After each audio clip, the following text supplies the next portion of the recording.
Bienvenue. Aujourd'hui, on enfile notre casquette de détective géologue. Notre affaire, la formation d'un supercontinent. Rien que ça, la Pangée. La scène du crime, ce sont d'anciennes chaînes de montagnes. Et l'indice crucial, celui qui a été longtemps ignoré, eh bien, il se cache en plein jour, dans les montagnes du Maroc. Alors la grande question qui se pose, c'est comment on fait pour construire un supercontinent? La réponse, vous vous en doutez, réside dans une collision. Mais pas n'importe laquelle, une collision continentale colossale, un événement absolument titanesque qui s'est déroulé au super ralenti, sur des millions et des millions d'années. Ok, pour bien se représenter la scène, regardons cette carte. Ça donne une idée de l'échelle du phénomène. Il y a plus de 300 millions d'années, on a deux supercontinents, le Gondwana qu'on voit en bas et la Laurussia en haut, qui ont commencé à se rentrer dedans. Le résultat de cette rencontre monumentale, c'est la Pangée. Bon, maintenant qu'on a posé le décor, entrons dans le vif du sujet. Parce que cette collision, elle n'a pas seulement créé un supercontinent, non, elle a aussi donné naissance à une chaîne de montagnes absolument gigantesque. Et cette chaîne, elle a un nom, la chaîne Varisque. Pour se donner une idée, on parle de 6000 km de long. C'est plus que l'Himalaya aujourd'hui. Et tout ça, c'était là bien avant les dinosaures. C'est fou, non? Aujourd'hui, évidemment, il n'en reste que des vestiges érodés, des sortes de racines de montagne qu'on retrouve un peu partout en Europe et même en Amérique du Nord. Et c'est là qu'on touche au cœur de notre mystère. Alors qu'on connaît bien pas mal de morceaux de cette ancienne chaîne, il y a un segment crucial, celui qui se trouve en Maroc, qui a été un peu mis de côté. Et pourtant, c'est peut-être la pièce maîtresse de tout le puzzle. Alors, pourquoi le Maroc est si important? Cette citation des chercheurs l'explique parfaitement. En gros, les montagnes du Maroc, c'est le seul morceau de toute cette chaîne qui est resté collé à son continent d'origine, le Gondwana. C'est le fameux chaînement manquant, celui qui permet de tout relier. Allez, passons aux indices. Comme dans toute bonne enquête, il faut aller voir les preuves sur le terrain. Et au Maroc, on a 3 suspects géologiques, 3 zones bien distinctes qui ont chacune une partie de l'histoire à nous raconter. Voici donc nos 3 indices clés. On a le domaine de l'Anti-Atlas, la chaîne des Mauritanides et le domaine de la Meseta. Chacun de ces domaines a une histoire de déformation qui lui est propre, un alibi différent si on veut. Et c'est en les étudiant que les géologues ont pu reconstituer ce qui s'est passé. Notre premier indice, c'est le domaine de l'Anti-Atlas. Il faut l'imaginer un peu comme le sol stable, l'avant-pays solide contre lequel toute la collision est venue buter. C'est notre point de référence. C'est le bord du continent qui a bien sûr subi le choc, mais qui a finalement assez peu bougé.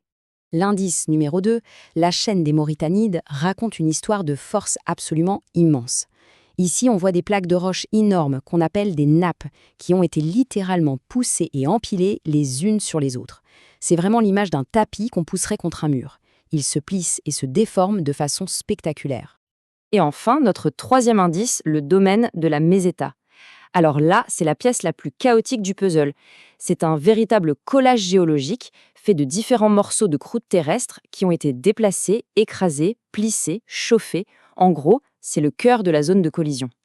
D'accord, on a les indices. Maintenant, comment tout ça a bien pu se produire? Il est temps de comprendre le mécanisme, de s'intéresser aux forces titanesques qui ont façonné cette géologie si complexe.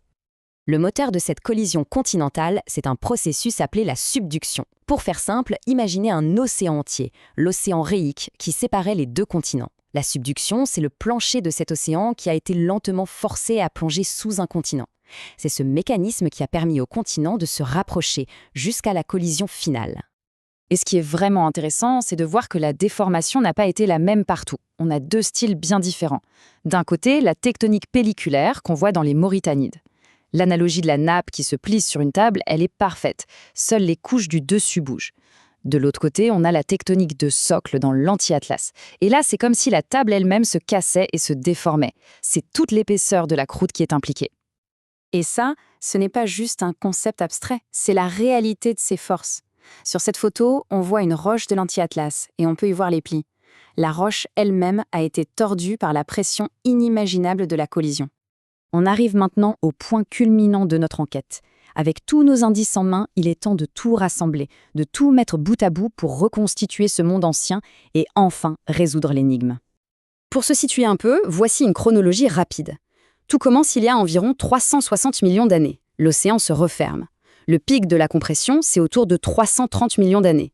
Et finalement, vers 300 millions d'années, la collision est terminée, la Pangée est assemblée. Un processus qui aura duré 60 millions d'années. Et voici le grand dénouement, la solution du puzzle. À gauche, on a les différentes pièces géologiques du Maroc il y a 360 millions d'années, avant la grande collision. Et à droite, on voit comment ces mêmes pièces sont agencées aujourd'hui. C'est la reconstitution finale. Alors, la question à $1 million, c'est comment des blocs aussi différents que la méséta chaotique et l'anti-Atlas si stable ont pu se retrouver voisins. La réponse, c'est une structure massive, la faille sud-mésétienne. C'était une faille de décrochement géante qui a permis à ces blocs de glisser horizontalement les uns par rapport aux autres, un peu comme deux trains sur des voies parallèles. Bon, maintenant qu'on a résolu l'énigme, prenons un peu de hauteur. Pourquoi est-ce que cette histoire marocaine est si fondamentale ? Parce qu'en réalité, elle ne concerne pas que le Maroc, mais toute la planète. Ce qui est fascinant, c'est qu'en comprenant la géologie marocaine, les scientifiques peuvent faire le lien de l'autre côté de l'océan.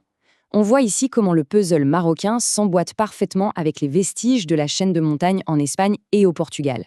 Ça permet de reconnecter l'Afrique et l'Europe telles qu'elles étaient à l'époque.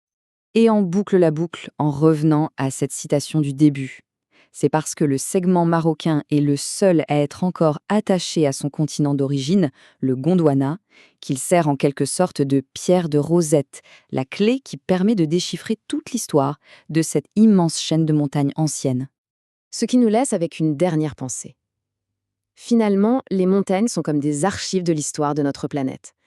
Si les montagnes marocaines nous racontent la naissance d'un supercontinent passé, il faut se demander quels secrets sur l'avenir de la Terre sont en train de s'inscrire, en ce moment même, dans l'Himalaya ou dans les Andes.